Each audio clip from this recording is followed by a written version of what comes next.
The Memory Keeper's Daughter is a book that never would have made it onto my radar had I not Googled books that are set in Kentucky.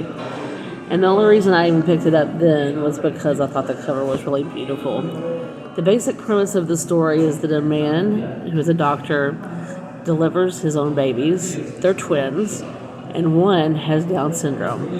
The setting is 1964, and rather than what he tells himself is putting his wife through something difficult, he arranges to have the baby taken to a home. His assistant, who takes the baby to the home, cannot bear to leave the baby, so she takes the baby, leaves, and raises the baby as her own.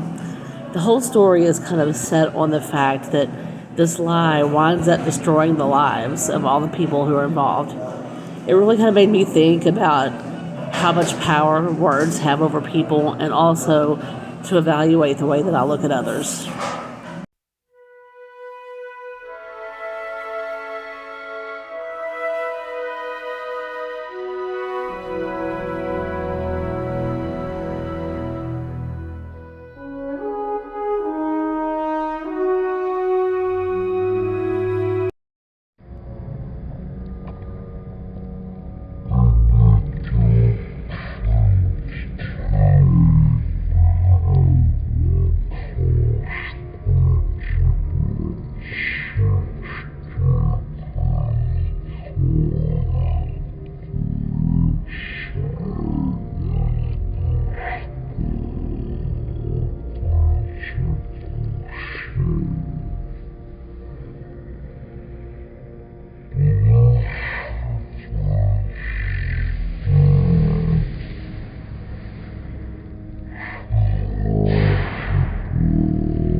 Y'all know I love a good middle grade series. This book involves a missing father, a clueless mother, a British boarding school, a secret society, secret relics, and good friends. It's no wonder I finished this book in one day.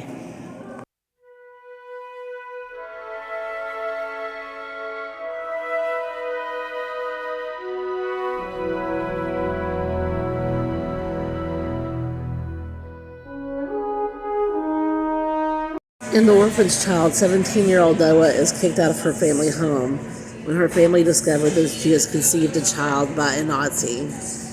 She's given up her baby, but while she's on the run, she discovers a car full of Jewish infants who are headed for a concentration camp. Her heart can't take it, so she snatches a child and goes on the run. She is soon taken in by a German circus and is trained to be an aerialist. However, the aerialist, who is already part of the circus, kind of resents Noah being there. However, they both have secrets in their background, and they become fast friends. However, their secrets are the very thing that can tear them apart. I really enjoyed this friendship. They are very unlikely, but at the same time, they are held together by a thread.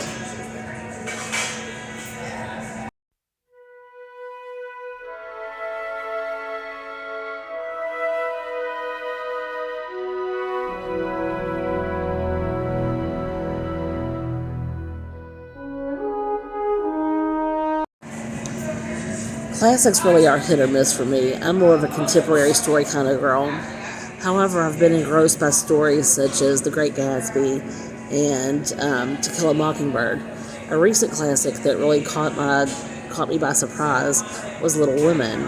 I listened via audiobook, and I listened to a dramatic retelling, and I found myself really unable to wait to get back to the story of Jo, Amy, Meg, and Beth.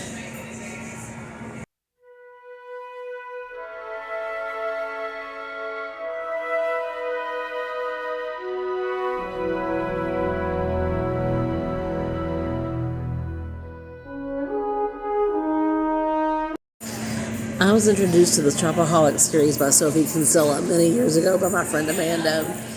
Every book in this series has provided light comedic relief precisely when I've needed it.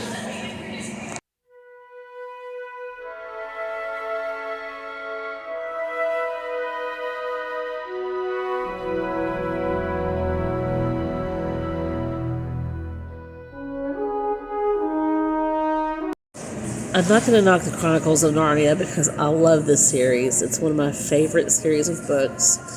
However, what I do want more of is the Pevensey Children.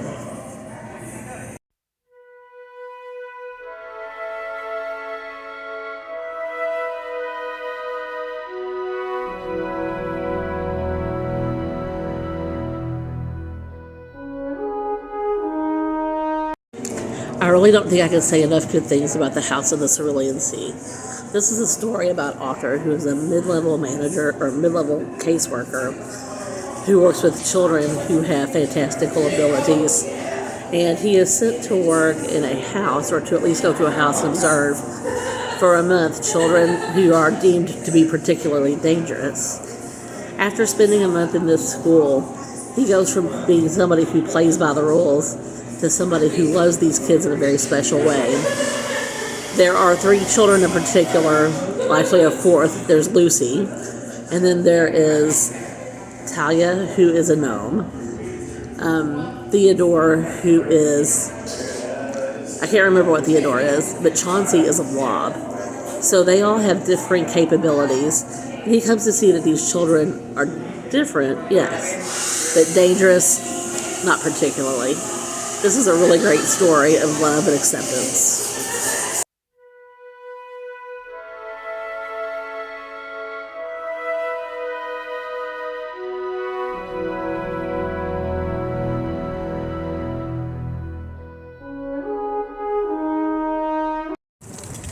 I have to ask you to forgive the wind and forgive the traffic for this little segment. It is January the 19th or something like that. It is like 62 degrees outside. So I had to have a moment outside to do a little review. A book that has a good storyline with maybe a not so great cover is This Might Hurt. This book is quite similar to Nine Perfect Strangers by Liane Moriarty. But in this book there are 2 people, in particular 2 sisters. One is caught up in her own web of lies, and the other is caught up in a cult. And there are extenuating circumstances to where the sister who has the lies is threatened and has to not spill the beans on somebody in order for her lives to be protected and also for her sister to be protected. So this cover is not the best cover I've ever seen, and it's a little bit mediocre in my opinion. The story is not great, but it was certainly very passable for a read. So it is my story that is a good story with maybe a not so impressive cover. And by the way, don't ever let anyone tell you that Aragorn has an okay cover.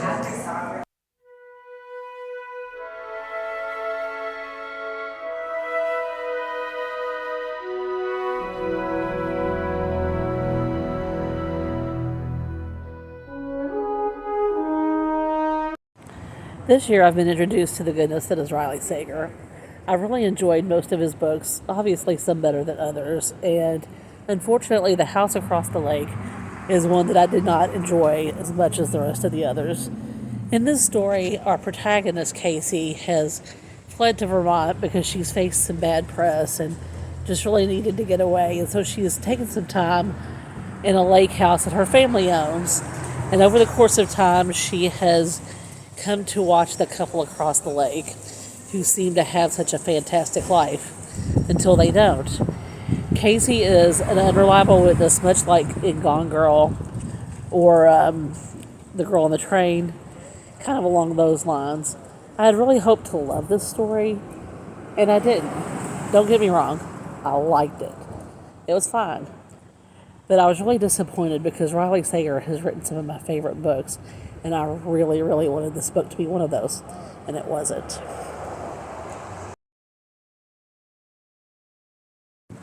I hope you've enjoyed this video. I've had a lot of fun making it. I'm curious to see what you think. What would your answers to some of these prompts be? Please share in the comments. And please like this video and subscribe to my channel for further content. Thank you. See you next time.